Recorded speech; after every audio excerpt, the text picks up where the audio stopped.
السلام علیکم ورحمۃ اللہ وبرکاتہ نحمده ونصلی علی رسوله الکریم اما بعد اعوذ باللہ من الشیطان الرجیم بسم اللہ الرحمن الرحیم یا ایہا الذین آمنوا اتقوا اللہ حق تقاته ولا تموتن الا وانتم مسلمون صدق اللہ العظیم۔ محترم حاضرین جمعہ، بزرگ و دوستو اور میرے عزیز ساتھیوں، گزشتہ جمعہ کو ہم نے انتخابات سے متعلق گفتگو کی تھی اور گزشتہ سے پیوستہ جمعہ کو ہم نے سیرت کے سلسلے میں حضرت ابوبکر صدیق رضی اللہ عنہ کی خلافت کے دور میں حضرت خالد ابن ولید رضی اللہ عنہ کی سربراہی میں جو جماعت پرجن امپائر یعنی ایران کی طرف گئی تھی اس سے متعلق گفتگو کی تھی۔ اب اسی سے متعلق چند باتیں عرض کر کے ایک بہت اہم موضوع کی طرف ہم کو جانا ہے۔ جب پرجن امپائر میں کویت نامی ایک علاقہ فتح ہوا ایران میں، اور یہ ہم سن چکے ہیں کہ ایران کے بادشاہ نے اہل ایمان کی اس چھوٹی سی جماعت کو بہت ہلکے میں لیا اور اس نے یہ گوارا نہیں کیا کہ وہ اور اپنی بڑی سے بڑی جماعتوں کو بھیجے، بلکہ جو علاقہ تھا اسی علاقے کے اوپر چھوڑ دیا کہ تم ان مسلمانوں کو، اس چھوٹی سی جماعت کو نپٹ لو۔ لیکن اللہ رب العزت نے حضرت خالد ابن ولید کی حکمت عملی اور اللہ کی مرضی اور اللہ کی مدد سے شاندار فتح نصیب ہوئی۔ اب حضرت ابوبکر صدیق رضی اللہ عنہ کا جو دور خلافت تھا یہ صرف 2 سال کا تھا۔ کتنے سال کا تھا؟ اور 2 سال میں کیا کیا چیزیں پیش آنی تھی کہ حضرت ابوبکر رضی اللہ عنہ ان کے لیے بالکل ایک نیا تجربہ تھا یہ کہ اللہ کے نبی صلی اللہ علیہ وسلم جب تک اس دنیا میں تھے تو تمام ذمہ داریاں اللہ کے نبی کی تھیں، لیکن اب اللہ کے نبی صلی اللہ علیہ وسلم اس دنیا سے پردہ فرما گئے، اللہ کے نبی کا وصال ہو گیا ہے، تو پوری ذمہ داری حضرت ابوبکر پر آ گئی۔ اب مسلمانوں میں ہی سے جو نئے نئے مسلمان ہوئے تھے انہوں نے بغاوت کی، کسی نے زکوٰۃ سے انکار کیا، کسی نے اجتماعی زکوٰۃ کا انکار کیا، کسی نے نبوت کا دعویٰ کر دیا۔ یہ مختلف فتن سامنے آئے، یہ پوری ذمہ داری حضرت ابوبکر پر تھی اور انہوں نے بخوبی اس کو انجام دیا۔ یہ تمام فتنے مدینہ سے، حجاز سے ان کو ختم کیا، اور اب اتنی بڑی ذمہ داری کہ 2 سپر پاوروں کے خلاف جو ایمان والوں کو، اہل اسلام کو مٹانا چاہتے ہیں ان کے خلاف، اور دوسری بات ان تک دین پہنچ جائے، یہ ذمہ داری کے احساس کے ساتھ حضرت ابوبکر رضی اللہ عنہ نے صرف 2 سالوں میں اتنا بڑا کام کیا ہے دوستو جس کا ہم اندازہ نہیں لگا سکتے۔ تو حضرت ابوبکر صدیق رضی اللہ عنہ نے خالد ابن ولید کو یہ حکم دیا کہ اب ایران سے اپنی آدھی جماعت کو لے کر آپ کو بذات خود رومن امپائر کی طرف جانا ہے، اور حضرت خالد ابن ولید نے اپنی آدھی جماعت لے کر بہت ہی مختصر وقت میں رومن امپائر کی طرف رخ کیا، وہاں پر پہنچے اور ان کو وہاں بھی شاندار فتح ہوئی۔ جارڈن، جس کو اردن کہتے تھے، آج جارڈن کہتے ہیں، وہ علاقہ فتح ہوا، اور جب اردن فتح ہوا تو آگے کی جو حکمت عملی انہوں نے، آگے کی جو پلاننگ تھی وہ یہ تھی کہ دمشق کو فتح کرنا ہے، اور اسی وقت جب دمشق کو فتح کرنے کی تیاری ہو رہی تھی حضرت ابوبکر صدیق رضی اللہ عنہ مدینہ میں بیمار ہو گئے اور ان کا انتقال ہو گیا۔ انا للہ و انا الیہ راجعون۔ اب حضرت ابوبکر صدیق رضی اللہ عنہ کے 2 سال کے دور خلافت میں اتنا بڑا کام ہوا، تو حضرت ابوبکر میں ایسی کیا خاص بات تھی، آج اس کو ہم سمجھیں گے، کیونکہ گزشتہ ہفتے ہم نے انتخابات کے متعلق گفتگو کی تھی کہ ہمارا حکمراں جو ہے وہ ہمارے ہاتھ میں ہے چننا، لیکن دوستو حکمراں کے اندر یعنی کسی لیڈر کے اندر کیا خصوصیت اور کیا صفات ہونی چاہیے وہ آج ہم سمجھیں گے۔ سب سے پہلے اللہ کے نبی صلی اللہ علیہ وسلم کے بعد جو خلیفہ بنے ہیں حضرت ابوبکر صدیق رضی اللہ عنہ، تو ان کے اندر ایسی کیا صفات تھی کہ ان کو خلیفہ بنایا گیا اور اللہ رب العزت نے اتنے بڑے بڑے کام ان سے لیا۔ تو تھوڑا پیچھے جانا پڑے گا سیرت کے بیان میں ہم کو۔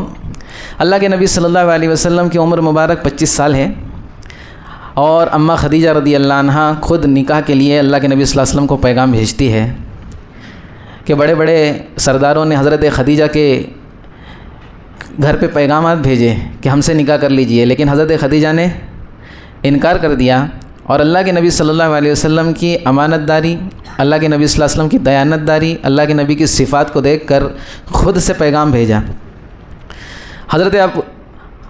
ابو بکر صدیق رضی اللہ عنہ اس زمانے میں نوجوان ہیں، اللہ کے نبی صلی اللہ علیہ وسلم بھی نوجوان ہیں، اور جب وہ نکاح ہوا ہے اللہ کے نبی صلی اللہ علیہ وسلم کا حضرت خدیجہ سے، تو پوری تجارت کی جو ذمہ داری تھی، یہ مالدار خاتون تھی، اور ان کے والد تاجر پیشہ شخص تھے، بہت بڑے آدمی تھے، لیکن جب ان کے والد کا انتقال ہوا تو پورا کاروبار یہ سنبھالنے لگی، اور پھر اللہ کے نبی صلی اللہ علیہ وسلم کے ہاتھ میں ان کا کاروبار آ گیا۔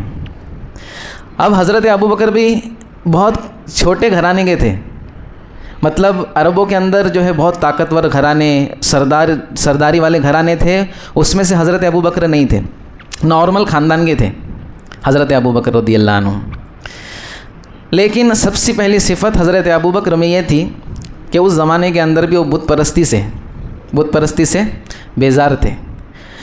کسی کو جو ہے اللہ کے علاوہ جو چیزیں ہیں کوئی پوچھتا تھا تو اس سے ان کو بڑی نفرت تھی، جیسے اللہ کے نبی صلی اللہ علیہ وسلم کے اندر بھی یہ نفرت پہلے سے رکھی گئی ہے بت پرستی کی۔ اب حضرت ابو بکر اور اللہ کے نبی صلی اللہ علیہ وسلم کا جو ہے ذہن میچ ہو رہا ہے، دوستی ہو گئی پکی۔ اب 25 سال کی عمر تھی اللہ کے نبی صلی اللہ علیہ وسلم کی، اور یہ دوستی پکی ہو گئی، کیونکہ امانت داری کے اعتبار سے دونوں امانت دار، دونوں محنت کش، تجارت بڑی محنت سے کیا کرتے تھے، دونوں سچے، کیسے تھے، دونوں بت پرستی سے پاک۔ مطلب جو صفات ایک لیڈر کے اندر ہونی چاہیے، یہ حضرت ابو بکر میں بعد میں پیدا نہیں ہوئی، یہ پہلے سے ہے۔ اللہ کے نبی صلی اللہ علیہ وسلم کی عمر مبارک 40 سال ہوئی، اللہ کے نبی صلی اللہ علیہ وسلم کو نبوت ملی ہے۔ اماں خدیجہ رضی اللہ عنہا نے سب سے پہلے اللہ کے نبی پر ایمان لایا، اور حضرت ابو بکر صدیق رضی اللہ عنہ کو جب اللہ کے نبی صلی اللہ علیہ وسلم نے اولین میں سے حضرت ابو بکر سب سے پہلے مردوں میں جو ایمان قبول کیا ہے وہ کون ہے، حضرت ابو بکر ہے۔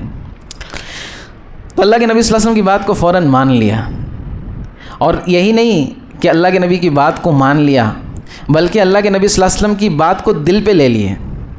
پہلے ہی دن حضرت ابو بکر نے اللہ کے نبی صلی اللہ علیہ وسلم سے یہ عرض کیا کہ اللہ کے نبی صلی اللہ علیہ وسلم، آپ نے جو دین مجھ کو دیا، جو کلمہ مجھ کو دیا، جو اللہ کا پیغام مجھ تک پہنچایا، تو یہ مجھ تک تو پہنچ گیا، اب میرا کیا کام ہے، اب میری ذمہ داری کیا ہے؟ تو اللہ کے نبی صلی اللہ علیہ وسلم نے یہ سمجھایا کہ جو اب میرا کام ہے وہی تمہارا کام ہے۔ تو پہلے ہی دن ایسے بڑے بڑے صحابی آگے چل کر بنے ہیں، بڑے بڑے اسلام کے پاسباں جو بنے ہیں، حضرت ابو بکر نے پہلے ہی دن ایسے چند لوگوں کو اکٹھا کیا اور ان کو ایمان کی دعوت دی، اور وہ لوگ بھی ایمان میں داخل ہو گئے۔ تو سب سے پہلی ذمہ داری کا احساس حضرت ابو بکر میں، جو ایک لیڈر میں ہونا چاہیے، ایک حکمراں میں ہونا چاہیے، کہ جو خیر مجھ تک پہنچی ہے کس طرح سے خیر لوگوں میں پہنچے۔ بہرحال حضرت ابو بکر رضی اللہ عنہ نے اپنی جان اور مال کو اتنا قربان کیا اللہ کے راستے میں، اتنا قربان کیا ہے دوستو، اللہ کے نبی صلی اللہ علیہ وسلم نے خود فرمایا کہ میں نے دنیا میں بہت سارے لوگوں نے مجھ پہ احسان کیا، میں نے سب کا بدلہ دے دیا، لیکن حضرت ابو بکر کا بدلہ یہ اللہ ہی دے گا۔ کون دے گا؟ ہاں، اللہ۔ حضرت ابو بکر کے احسانات کا جو بدلہ ہے یہ میں نہیں، اللہ ہی دے گا۔ تو حضرت ابو بکر رضی اللہ عنہ نے، اچھا بعض روایتوں میں آتا ہے، ایک صحابی کہتے ہیں کہ اللہ کے نبی صلی اللہ علیہ وسلم حضرت ابو بکر کا مال ایسے استعمال کرتے تھے جیسے خود کا کرتے ہوں۔ کیوں؟ کیونکہ حضرت ابو بکر نے اپنی جان اور مال کو اللہ کے نبی صلی اللہ علیہ وسلم پر فدا کر دیا تھا، نچھاور کر دیا تھا۔ بہرحال حضرت ابو بکر نے سب سے پہلے جو کام کیا ہے، جب اللہ کے نبی صلی اللہ علیہ وسلم نے دعوت دینی شروع کی اور لوگوں میں کلمے کا چرچا ہوا، ایمان اور اسلام کا چرچا ہوا، تو بعض لوگوں نے ظلم و ستم کے پہاڑ ڈھانے شروع کیے، جو ہو سکتا تھا وہ کیا۔ جیسے حضرت بلال کے بارے میں بات ملتی ہے کہ حضرت بلال کا مالک ان کو رات بھر مارتا تھا اور دن بھر تپتی ہوئی ریت پر رکھ کر ان پر چٹان رکھ دی جاتی تھی۔ تو حضرت ابو بکر رضی اللہ عنہ نے شروع ہی میں ایسے زمانے میں ان غریب مسلمانوں کو جو اللہ کی نسبت پر مار کھانے کے لیے تیار ہیں، ان کو آزاد کرانے کی ایک مہم چلائی اپنے مال سے۔ تو حکمراں کے اندر سب سے اہم یہ بھی صفت ہونی چاہیے کہ وہ اپنا مال لگانے والا بنے۔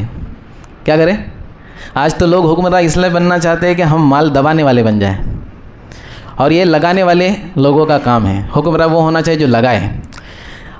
حضرت ابو بکر کے خاندان والوں کو بڑا تعجب ہوتا تھا کہ یہ کمزور لوگوں کو، غریب لوگوں کو، اور ایک اندھی صحابیہ اس وقت تھی، بوڑھی عورت تھی جس نے ایمان قبول کیا، تو اس پر بھی جو ہے مشرکین مکہ ظلم کیا کرتے تھے۔ حضرت ابو بکر نے اس کی 4 گنا قیمت دیکھ کے اس کو آزاد کیا تھا۔ تو ان کے خاندان والوں کو تعجب ہوتا تھا کہ اگر غلام آزاد کرنا بھی ہے تو ایسے لوگوں کو آزاد کیا جائے جو ہمارے کچھ کام آئے. یہ اندھے اور جو ہے معذور لوگوں کو تو آزاد کر رہا ہے. تو حکمراں کے اندر ایک تو یہ ہے کہ اپنا لگانے کی بھی اس کے اندر صفت ہونی چاہیے، اور دوسرا یہ کہ اس کے اندر اخلاص بھی ہونا چاہیے. اس لیے نہیں لگا کہ یہ میرے کام میں آنے والا ہے. بہرحال یہ چیز گزر چکی. حضرت ابوبکر نے کئی غلاموں کو آزاد کیا تاکہ وہ لوگ آسانی سے دین پر چل سکے، کسی کی مجبوری میں اور کسی کے دباؤ میں نہ رہے. اس طرح سلسلہ آگے بڑھتا رہا. غار ہرا کے اندر حضرت ابوبکر کی قربانی ہم سن چکے ہیں، کس طرح سے غار ہرا میں اور سفر ہجرت کے اندر حضرت ابوبکر صدیق رضی اللہ عنہ نے کس طرح اللہ کے نبی صلی اللہ علیہ وسلم کے آگے سے، پیچھے سے، دائیں سے، بائیں سے حفاظت کا ذمہ لے رکھا تھا کہ کبھی آگے چلتے کبھی پیچھے چلتے. اللہ کے نبی صلی اللہ علیہ وسلم نے ارشاد فرمایا ابوبکر ایسا کیوں کر رہے ہو، کبھی آگے چل رہے ہو کبھی پیچھے چل رہے ہو.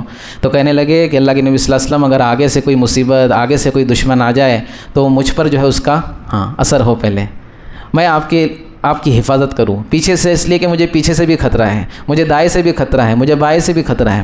اور وہ واقعہ بھی ہم سن چکے ہیں کہ جب غار میں داخل ہوئے ہیں تو اپنے کپڑے، اپنے تہبند کا ایک حصہ پھاڑ کر کے جگہ جگہ پر جو سوراخ تھے اس کے اندر حضرت ابوبکر نے وہ کپڑے ٹھوس دیے تاکہ کوئی جانور وغیرہ زہریلا ہو تو وہ باہر نہ نکل پائے.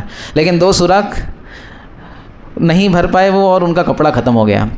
تو اللہ کے نبی صلی اللہ علیہ وسلم کو انہوں نے اپنے رانوں پر سلا کر کے، لٹا کر کے کہ اللہ کے نبی آپ آرام کیجئے، اپنے دونوں پیروں سے وہ سوراخوں کو بند کیا.